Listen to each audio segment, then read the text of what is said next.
नमस्कार, बहुत स्वागत है आपका। आप देख रहे हैं भाग्य चक्र और मैं हूं आपके साथ शैलेंद्र पांडे।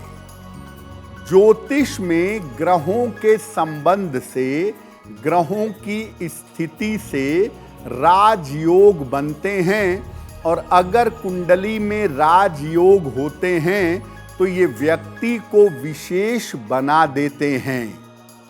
आज हम बात करेंगे बृहस्पति के राजयोगों के बारे में और इसके प्रभाव के बारे में। देखिए, आज हम आपको ये बताने वाले हैं कि बृहस्पति के राजयोग कौन से होते हैं और अगर वो राजयोग आपकी कुंडली में हैं, आपके जीवन में हैं, तो उनका प्रभाव कैसा है। सबसे पहले जानते हैं कि बृहस्पति की ज्योतिष में क्या भूमिका है। देखिए, बृहस्पति को नवग्रहों में गुरु मानते हैं और मंत्री मानते हैं। बृहस्पति ज्ञान का सबसे बड़ा ग्रह है। बृहस्पति के पास दो राशियां हैं, धनु और मीन, यानी बृहस्पति धनु और मीन राशि के स्वामी हैं। कर्क राशि में बृहस्पति उच्च के हो जाते हैं, इसीलिए कर्क राशि बृहस्पति की अत्यंत प्रिय राशि है। बृहस्पति अगर कुंडली में अनुकूल है तो आप ज्ञानी भी होंगे, विद्वान भी होंगे, आपको ज्ञान और विद्या का वरदान मिलेगा। बृहस्पति का अनुकूल होना दैवीय कृपा की कि आपके ऊपर ईश्वर की कृपा है, इस बात की सूचना है। अगर बृहस्पति वास्तव में कुंडली में राजयोग देने लगे तो व्यक्ति जीवन में महान बन जाता है और केवल बृहस्पति का एक राजयोग भी व्यक्ति को जीवन में शीर्ष पर यानी ऊंचाइयों पर पहुंचा सकता है। तो बृहस्पति चूंकि बहुत विराट है, बहुत विशाल है, गुरु है, ईश्वर की कृपा देता है, इसीलिए बृहस्पति के राजयोग जीवन में जबरदस्त ऊंचाइयां प्रदान करते हैं।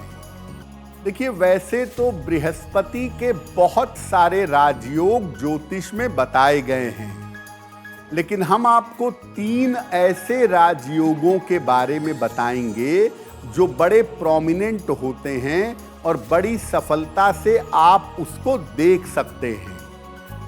तो पहले बृहस्पति के पहले राजयोग की बात करते हैं। बृहस्पति का पहला और सबसे ताकतवर राजयोग है हंस योग। ये हंस योग बृहस्पति का पंच महापुरुष योग है।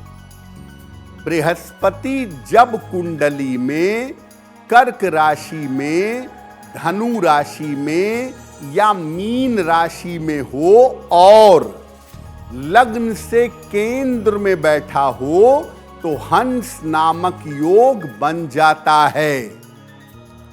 अगर कुंडली में हंस नामक बृहस्पति का राजयोग है तो व्यक्ति तपस्वी, विद्वान और ज्ञानी होता है।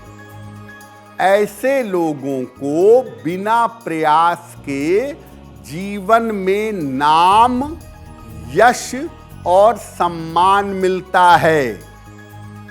जिनकी कुंडलियों में हंस योग होता है, ऐसे लोग राजनीति, कानून और शिक्षा के क्षेत्र में सफल होते हैं।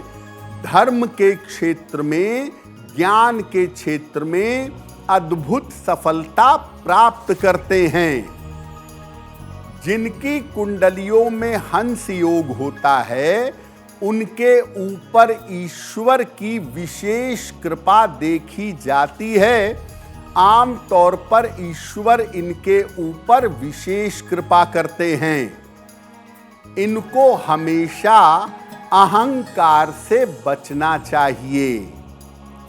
और हंस योग वाले बड़े फूडी भी होते हैं, इसीलिए इन लोगों को अपने खाने की आदत पर ध्यान देना चाहिए। अब बात करते हैं बृहस्पति के दूसरे राजयोग के बारे में। कौन सा है ये दूसरा राजयोग और इसका प्रभाव क्या है? बृहस्पति का दूसरा राजयोग है गज केसरी योग। कैसे बनता है? अगर बृहस्पति और चंद्रमा एक दूसरे से केंद्र में बैठे हों तो कुंडली में गज केसरी नामक राजयोग बनता है। गज केसरी राजयोग सामान्य व्यक्ति को विशेष बना देता है। सामान्य व्यक्ति के जीवन में उसे बहुत जबरदस्त ऊंचाइयां देता है। गज केसरी योग कर्क लग्न, वृश्चिक लग्न और मीन लग्न में ज्यादा प्रभावशाली होता है। गज केसरी योग वाले जो लोग होते हैं, ऐसे लोग शासन में और राजनीति में काफी सफल होते हैं। और जिनकी कुंडलियों में गज केसरी योग होता है, ऐसे लोग जीवन में जिस भी क्षेत्र में जाते हैं बहुत सफल होते हैं। अपने क्षेत्र की मैक्सिमम ऊंचाइयों तक पहुंचते हैं अगर कुंडली में गज केसरी योग हो।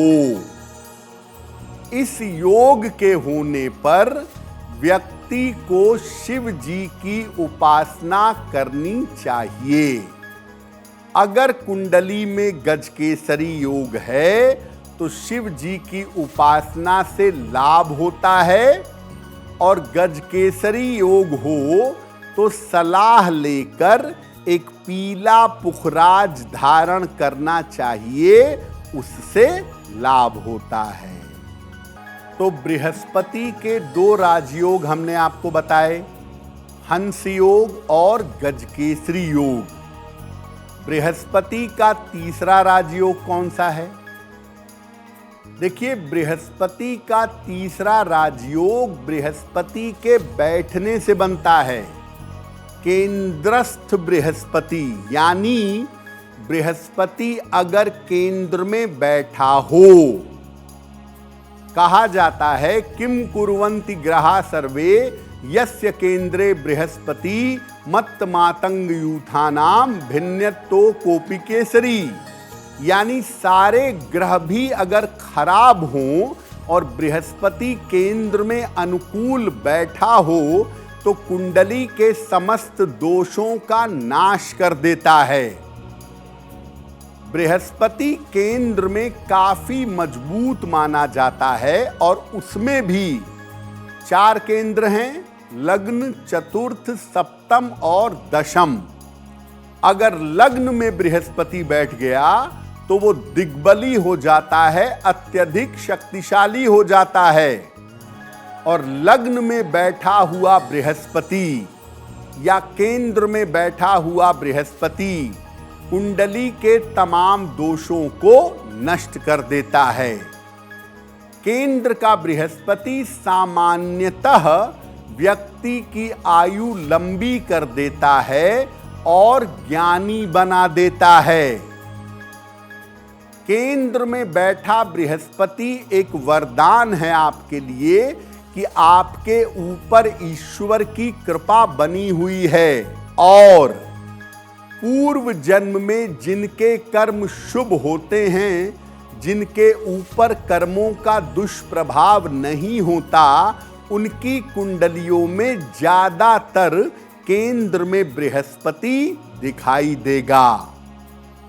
अगर ऐसा बृहस्पति कुंडली में है तो नियमित रूप से धर्म स्थानों पर जाएं, नियमित रूप से मंदिर जाएं। साथ ही साथ अगर नियमित रूप से तिलक लगाएं, जैसा तिलक आपके लिए अनुकूल हो तो आपके लिए और भी ज्यादा उत्तम होगा। बहुत सारे लोगों को आपने देखा होगा कि वो जब कहीं यात्रा करते हैं, कहीं जाते हैं, तो अपने साथ लड्डू गोपाल को भी ले जाते हैं। जगह जगह पर यात्राएं कराते हैं, ले जाते हैं, ले आते हैं। क्या ऐसा करना उचित है? देखिए, ये बात सही है कि लड्डू गोपाल की पूजा का जो संकल्प लेते हैं वो उनकी पूजा एक शिशु की भांति, एक बच्चे की भांति उनकी देखभाल करते हैं। लेकिन हर जगह पर उस विग्रह को ले जाना उचित नहीं है। आप शादियों पार्टियों में ले जाते हैं जहां पर मांस मदिरा का सेवन हो रहा है, आप ऐसी जगहों पर ले जाते हैं जहां तामसिक कार्य होते हैं, तो ऐसी जगहों पर ले जाने से जो उसकी पवित्र तरंगें हैं वो कम होती हैं और आपकी भक्ति भावना में भी धीरे धीरे गिरावट आनी शुरू हो जाएगी। तो अगर आपको कहीं बाहर जाना है तो किसी और को जो बहुत जिम्मेदार हो उनको पूजा करने की जिम्मेदारी देकर तब जाइए, और आप बाहर रहिए तो भी भगवान का स्मरण करके उनकी मानसिक पूजा करते रहिए। लेकिन हर जगह भगवान की मूर्ति को लेकर डोलना, घूमना, ये किसी भी हिसाब से उचित नहीं है। अगर आप मुझसे जुड़ करके अपनी समस्याओं का समाधान चाहते हैं और चाहते हैं कि आपकी समस्याओं को ज्योतिष के माध्यम से सुलझाया जाए, तो आप हमसे संपर्क कर सकते हैं, जुड़ सकते हैं एस्ट्रो तक पर।